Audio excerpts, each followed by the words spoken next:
he was so concerned about this, he traveled to Austin to speak with me, said the CIA planted those storylines on them.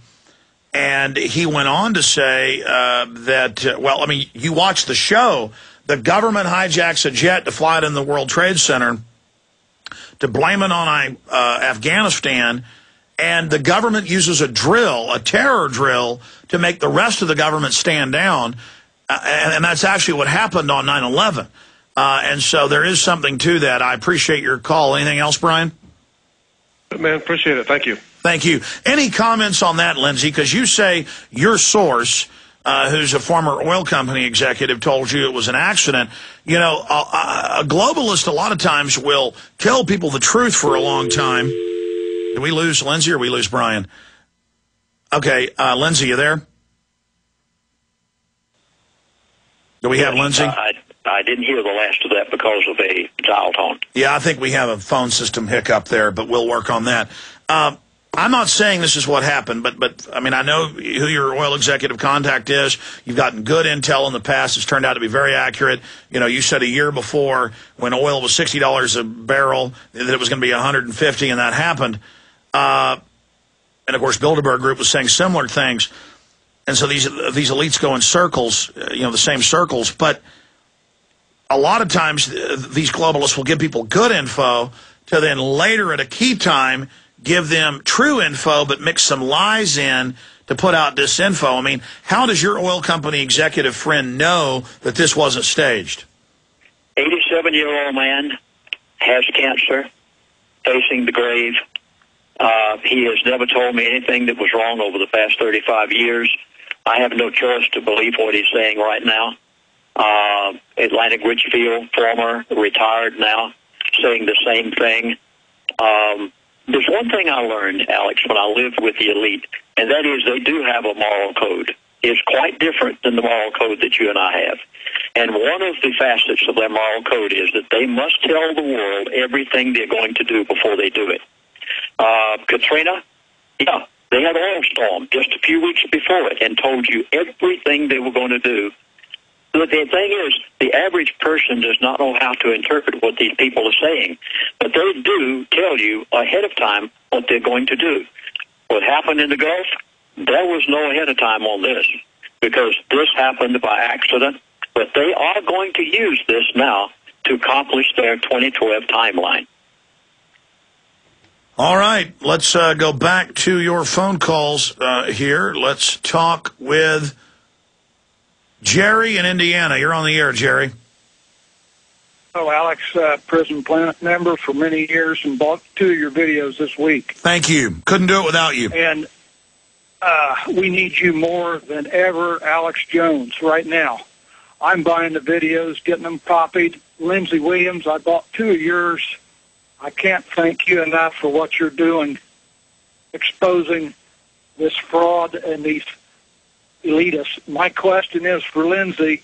Lindsey, the worst case scenario, I know this is going to be hard to answer, but if this, you know, this oil in the Gulf, if it meets up with a major hurricane, and Alex, chime in here too, how far north will this oil go? I mean, is there any...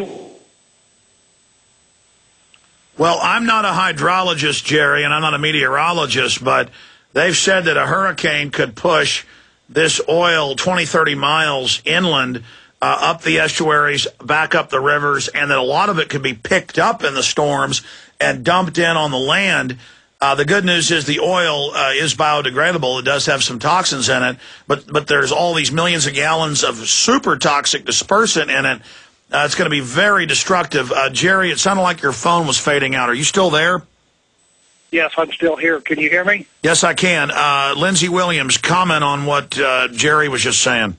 Well, it's not the oil itself that has this kind of reddish tint to it that's most concerning to me.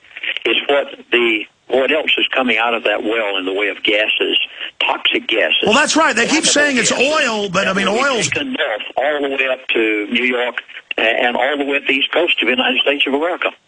Well, that's right, because it's not just what can be blown in by a hurricane. They admit that the tidal forces, go out of the Gulf around Florida in those channels and travels up the East Coast. Yes, that's true. In fact, it's going to devastate the tourist trade. A talk show host the other day said that a guest had canceled, would not be on his talk show that night. I said, why? He said she's a tourist travel agent on the Keys. When they found out she was going to be on his show, they threatened her and told her not to appear under any circumstances. She called and canceled out as a guest. Yeah, this thing is getting to the point that it's going to be, I don't know what the overall effect will have, but it's not going to be pretty. Well, I appreciate your call, Jerry. It's a very serious issue. And the word I was looking for was ocean currents. They know where the currents are going. The currents sometimes change a little bit, but worldwide, these currents for thousands of years have been very, very accurate. To the point in the Atlantic, ships knew you go to this point, you get in this current, and it basically takes you here. And that's why sailing ships, it might take them 2 weeks to cross the Atlantic, but then it might take them 6 months to get back across because they didn't have favorable winds or currents. And they know where those currents. Here's the Gulf of Mexico, if you're watching on PrisonPlanet.tv. Here's Texas, Louisiana, Mississippi, Alabama, Florida. And the oil spills here off Mississippi, and the currents go down around the Keys, past Cuba. I mean, boy, Cuba and the Keys are really going to get it.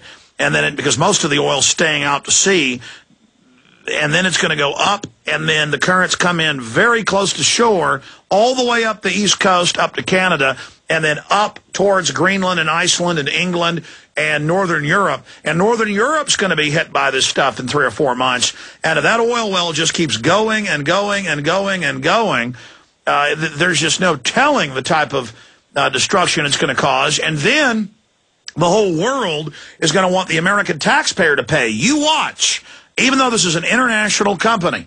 That's why it's dangerous to be blaming England for this, because if you can blame a nation, then you can blame a government rather than blaming these globalist corporations that are literally destroying our national governments.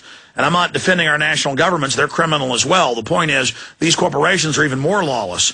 Let's talk to Dave in Arizona. Dave, you're on the air with Lindsey Williams. Go ahead. Hello, Alex. Hello, Lindsey. This is Dave out of Portside. Listen to you on 12.160. Lindsey, I have a question. In reference to the nuclear option, how many devices, how deep would they go? I assume that the nuclear devices would cause the whole thing to cave in on itself. Would it cause a tsunami? How big would the tsunami be, and would there be any fallout? Some of those things they answered for me, some they did not. They merely said that they would angle drill down into the depth of the ocean. Now, understand, you've got 5,000-foot water here that they're going to have to start with before they can even do that angle drilling. Then when they angle drill down, they would go down, I don't know, they did not say how deep, and plant this nuclear device, and if it would actually, what should I say, solidify the soil to the point that hopefully it would close off all this tissue that has developed in this monstrous dome that they have down there that they've hit that nobody's ever hit before.